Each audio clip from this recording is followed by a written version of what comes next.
Hello everybody. So, today's video is going to be on how I think adults are ruining children's entertainment.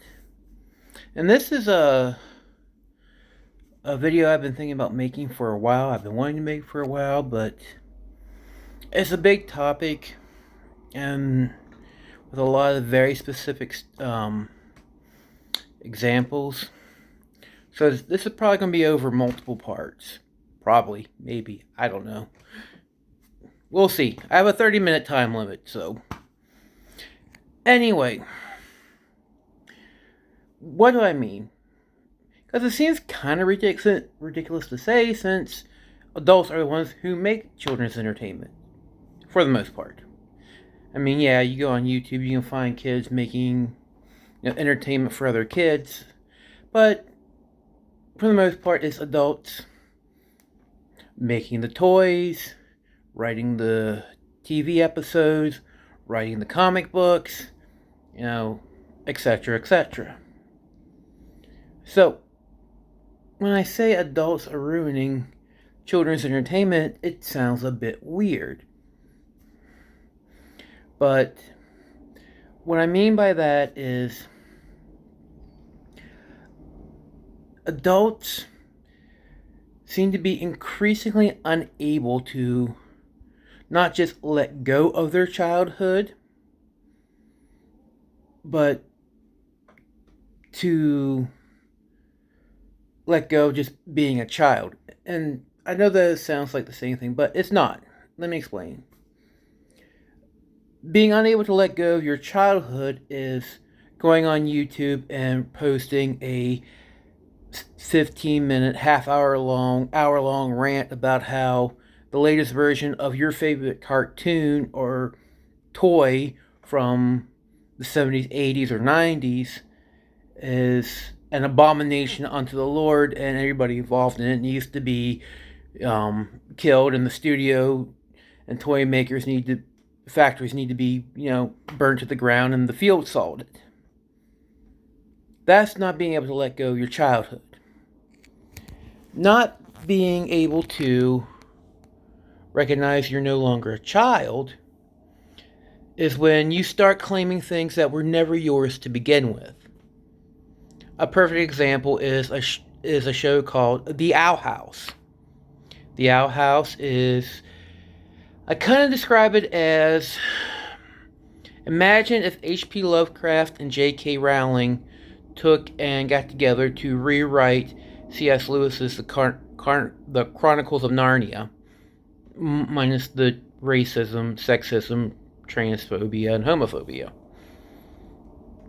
So, it's a slice of life, coming of age, cosmic horror comedy. And it's really good. It is really good.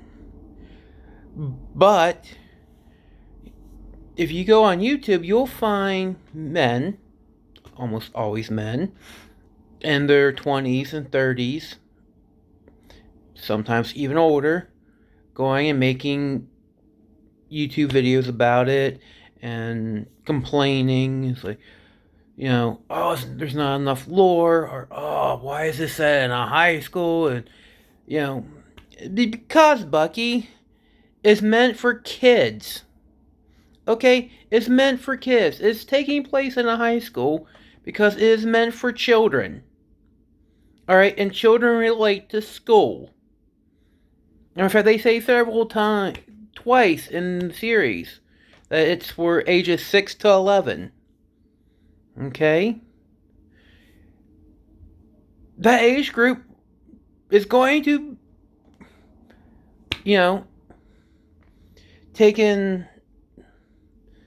sympathize with other school children. Yeah, and I know you want this big, grand, Tolkien-esque epic, but that's not what this is. But these people never grew up with the Owl House. It's a brand new cartoon. It came out last year. And it was my kids who introduced me to it. They were watching it. They said it was really good. I watched it with them, and I really like it as well. But just because I really like it doesn't change the fact that it is for children. But that's what I mean. Not being able to see yourself as a child is when you take things from children that were never yours to begin with. So it's not like somebody who never grew up screaming, somebody who can't let go of their childhood screaming about, She-Ra or the Thundercats, but saying, no, all this new stuff, that's ours too. So, and that's the thing that, because everybody looks down on children's entertainment, but I can tell you as a parent that good children's entertainment is extremely hard, one, to come by and to make. When you're making entertainments for adults, the sky's pretty much the limit. I mean, we're adults. You can include all types of things that would be very inappropriate for young children.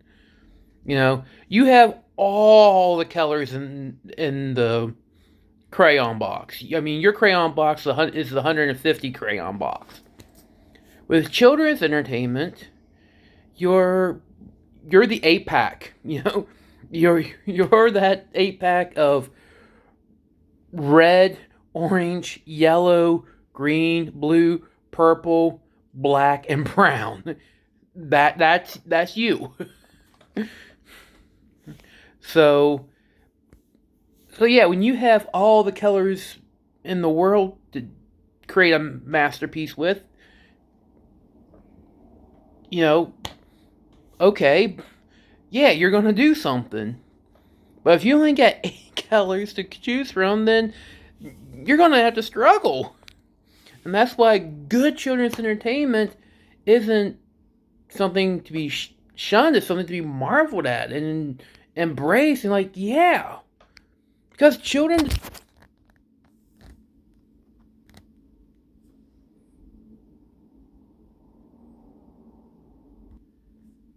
Alrighty, sorry. Drop the phone. Yeah, this is the level of quality you've come to expect from this channel.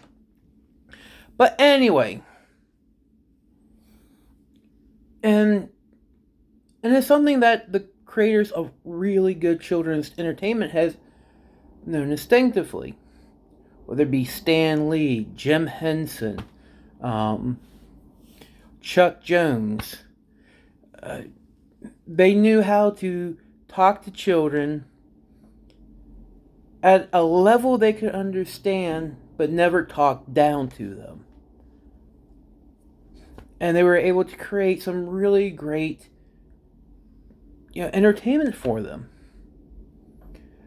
Unfortunately, nowadays, we have this mindset of if it's crap, then it's for kids.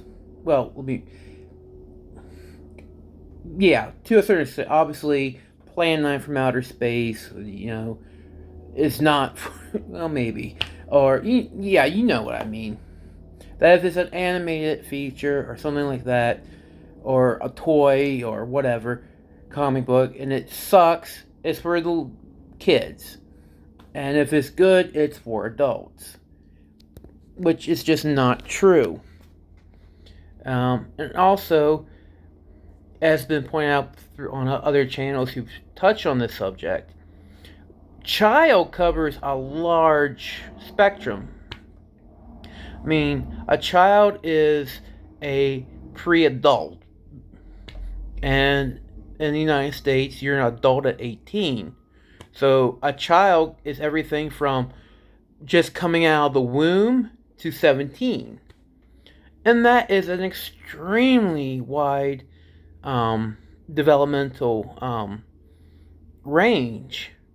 I mean, a newborn does not think like a 3-year-old. A 3-year-old does not think like a 10-year-old. A 10-year-old does not think like a 14-year-old, and a 14-year-old does not think like a 17-year-old.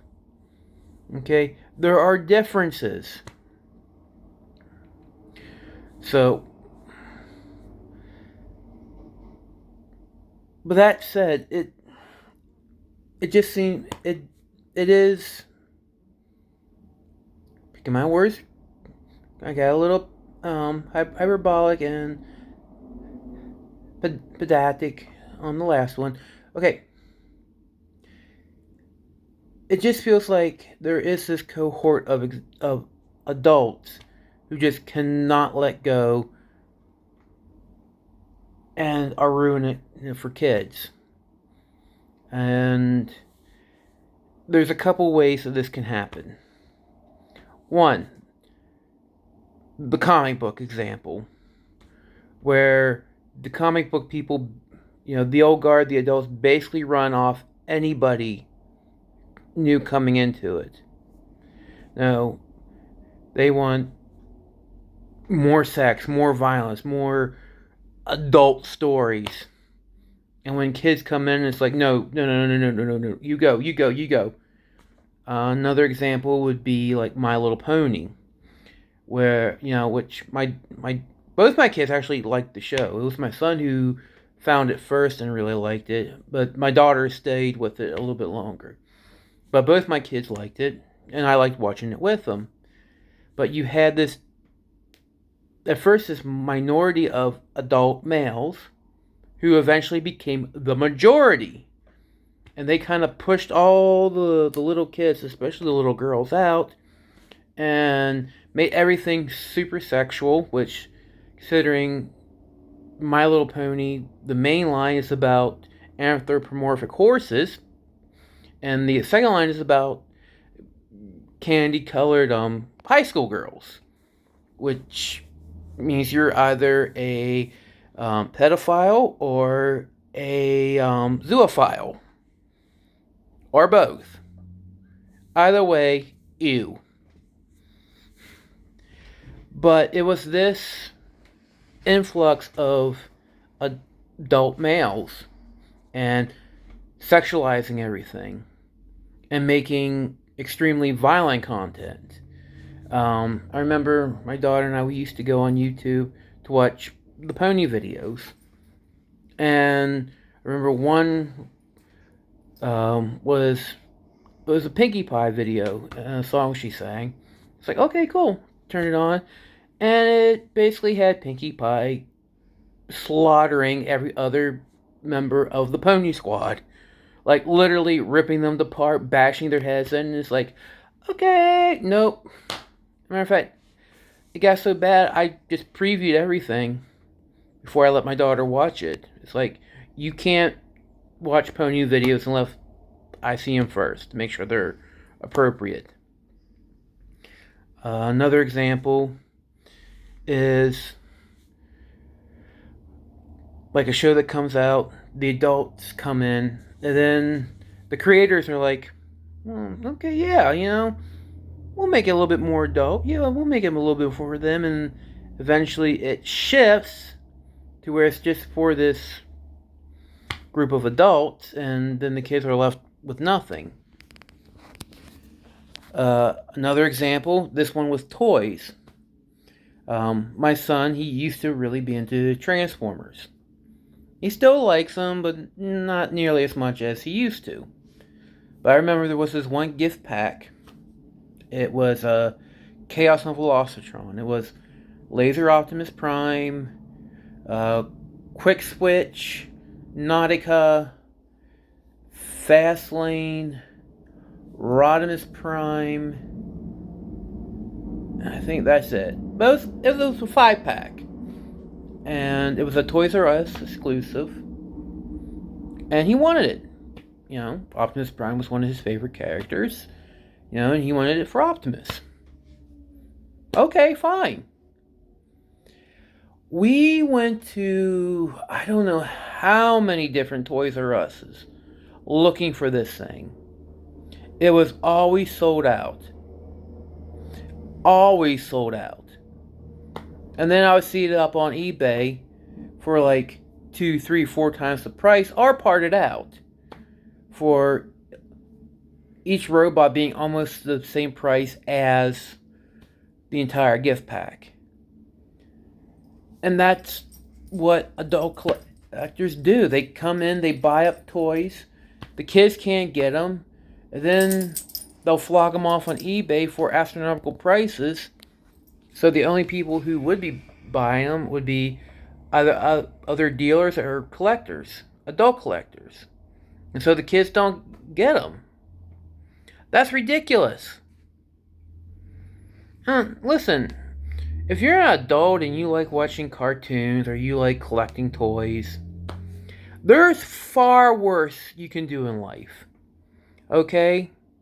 I would take an adult buying Transformers or, Masters of the Universe figures or watching The Owl House or My Little Pony over adults snorting cocaine or shooting up heroin or going out and getting, there are far worse things. I'm not trying to shame anybody for something they like.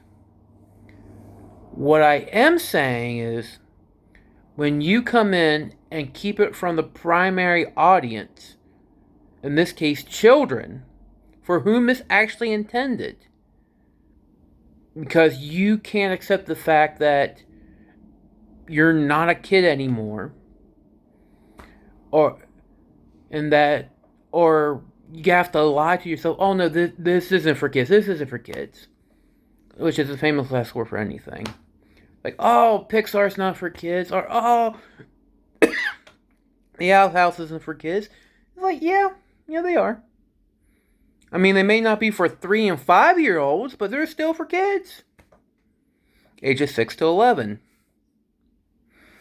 But, that's the thing. And then they get so mad about it, too. That's another thing. It's like they get so mad about it. No, this isn't for kids, and, this is, especially if it's something they grew up with. It's like, dude, you're not a kid. You're an adult. Okay? First and foremost. Second, and I said this in another video, the shows you grew up with, they're still out there. They're still available. But things change.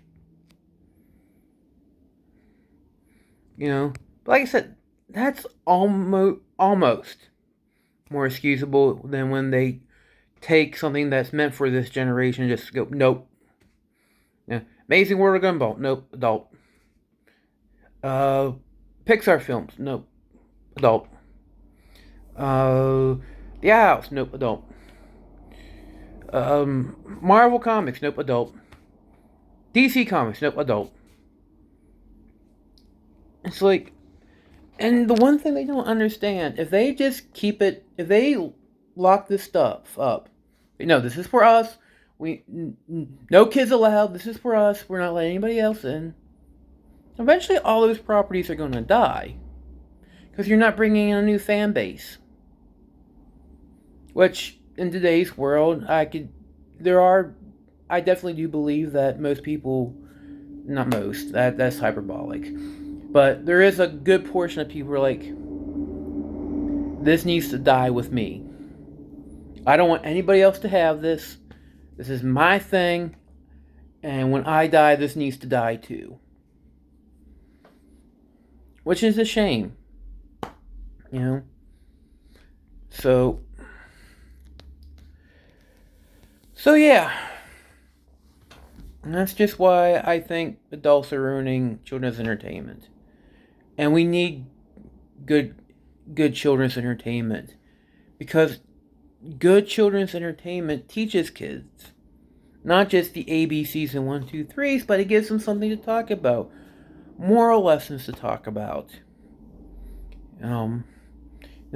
Like Falcon and the Winter Soldier. There's a lot of discussions I can have with my kids after one of those episodes. Talk about racism, to talk about trauma, to talk about the impact of conflict and dueling moralities. So, yeah. But if adults keep coming in and going, no, no, no, no, no, no, no, no, no, then the kids are going to be deprived of the stories, the books, the TV shows, the movies, the toys that they deserve and that they need to grow. But all those franchises that you do like are going to die because there's no new fans coming in. And you're not going to live forever. Matter of fact, if you're like me, like if you grew up with like Transformers, Masters of the Universe, GoBots, you're, I hate to say this, but genetically and statistically, your life's about a good 2/3 over with. You get 2-3 decades left tops. And when those end, when you get to the last, say like 10 years or so, you're not going to be buying toys or cartoons or comic books. You're going to be spending it in hospital visits and stays and surgeries and medicine. So, yeah, so that's about it. So, 21 minutes, 37 seconds with one phone drop in the middle. Not bad. I'm getting better at this. Maybe. Possibly. Not really. But anyway. So, yeah, this probably won't be a multiple parter. Because I kind of said everything I needed to say. So. Alright. Till next time. Bye.